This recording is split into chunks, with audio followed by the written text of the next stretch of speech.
નમસ્કાર મિત્રો, સ્વાગત છે તમારું અમારી યુટ્યુબ ચેનલ સરકારી સહાયમાં। મિત્રો, આજના વિડીયોમાં ગુજરાત સરકારનું જે બાગાયતી વિભાગ છે તો તેમની ખેડૂતો માટે એવી અગત્યની યોજના વિશે વાત કરીશું કે જે યોજનાનું નામ છે બોરવેલ સબસિડી સહાય યોજના। આ યોજના અંતર્ગત ખેડૂતોને જો વાડીએ બોર કરાવવો હોય તો 50,000ની મર્યાદામાં સહાય આપવામાં આવે છે।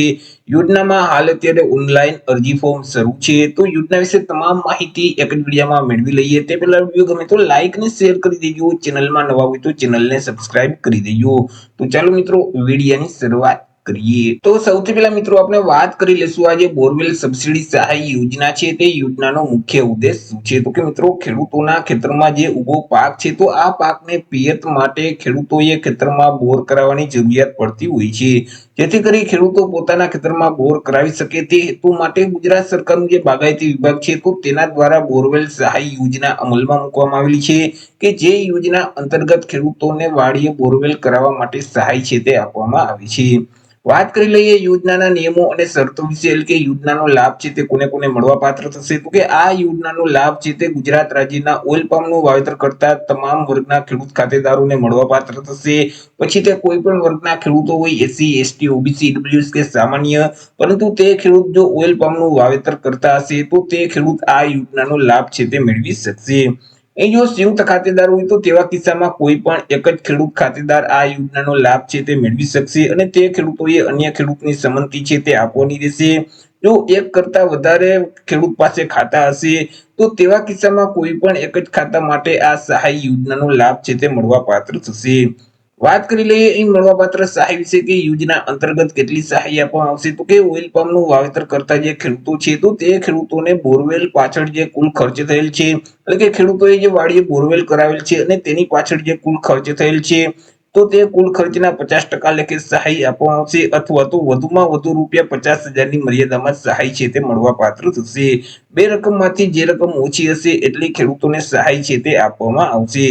અને આ જે યોજના છે તેનો લાભ આજીવનમાં એક જ વખત મેળવી શકાય છે। એક વખત યોજનાનો લાભ મેળવી લીધા પછી ફરી ક્યારેય આ યોજનાનો લાભ છે તે આપવામાં આવતો નથી। મિત્રો અહીં અરજી કઈ જગ્યાએ કરવાની રહેશે યોજનાનો લાભ મેળવવા માટે તેના વિશે વાત કરીએ તો યોજનાનો લાભ મેળવવા માટે તમારે ઓનલાઈન અરજી ફોર્મ ભરવાનું રહેશે। આઈ ખેડૂતનું જે પોર્ટલ છે તે પોર્ટલ મારફતે ઓનલાઈન અરજી કરવાની રહેશે। iKhedoot.gujarat.gov.in નામની જે વેબસાઇટ છે તે વેબસાઇટ ઉપર જઈ અને ઓનલાઈન અરજી કરી દેવાની રહેશે।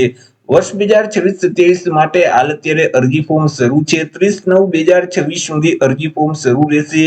30/9/2026 સુધીમાં તમારે ઓનલાઈન અરજી કરી દેવાની રહેશે। જો આપણે ડોક્યુમેન્ટની વાત કરીએ તો ત્યારે મિત્રો જ્યારે તમારી પાસે ડોક્યુમેન્ટ અપલોડ કરવાનું તમને કહેવામાં આવે તો ત્યારે તમારે કયા કયા ડોક્યુમેન્ટ અપલોડ કરવાના રહેશે। તો કે તમે જે ઓનલાઈન અરજી ફોર્મ ભરેલ છે તેની પ્રિન્ટ કાઢી તેમાં સહી કરી તેની નકલ તમારે અપલોડ કરી દેવાની રહેશે। બેંક પાસબુકના પ્રથમ પાનાની નકલ અથવા તો રદ કરેલ ચેક છે, આધાર કાર્ડ છે, ગામ નંબર 7/12/8 ના ઉતારાની નકલ છે। જો એસસી કે એસટી કેટેગરીમાં ખેડૂતો આવતા હોય તો જાતિનો દાખલો છે, સંયુક્ત ખાતેદારો માટે બાહેંધરી પત્રક છે, દિવ્યાંગ ખેડૂતો માટે દિવ્યાંગતાનું પ્રમાણપત્ર છે, વન અધિકારી ક્ષેત્ર લાગુ પડતું હોય તો વન અધિકારીનું પ્રમાણપત્ર પણ તમારે આપવાનું રહેશે। તે સિવાય તમે જે વાડીએ બોરવેલ કરાવેલ છે તેનું જે ખર્ચ થયેલ છે તેનું બિલ પણ તમારે આપવાનું રહેશે। તો જ્યારે તમને ડોક્યુમેન્ટ અપલોડ કરવાનું કહેવામાં આવે તો ત્યારે તમારે આટલા ડોક્યુમેન્ટ અપલોડ કરી દેવાના રહેશે। તો આવી રીતે મિત્રો બાગાયત વિભાગની અગત્યની યોજના કહી શકાય। ઓઇલ પામનું વાવેતર કરતા જે ખેડૂતો છે તે ખેડૂતોને જો વાડીએ બોર કરાવવું હોય તો યોજના અંતર્ગત 50,000ની મર્યાદામાં સહાય આપવામાં આવી છે અને 30/9/2026 સુધી અરજી ફોર્મ શરૂ રહેશે। 30/9/2026 સુધી તમે અરજી કરી શકશો। તો આશા રાખું છું વિડીયો પસંદ પડ્યો હશે। વિડીયો પસંદ પડ્યો તો લાઈક અને શેર કરી દેજો। ચેનલમાં નવા હોય તો ચેનલને સબસ્ક્રાઇબ કરી દેજો। ફરી મળીશું એક નવા ટોપિક સાથે એક નવા વિડીયોમાં। ત્યાં સુધી જય હિન્દ, વંદે માતરમ।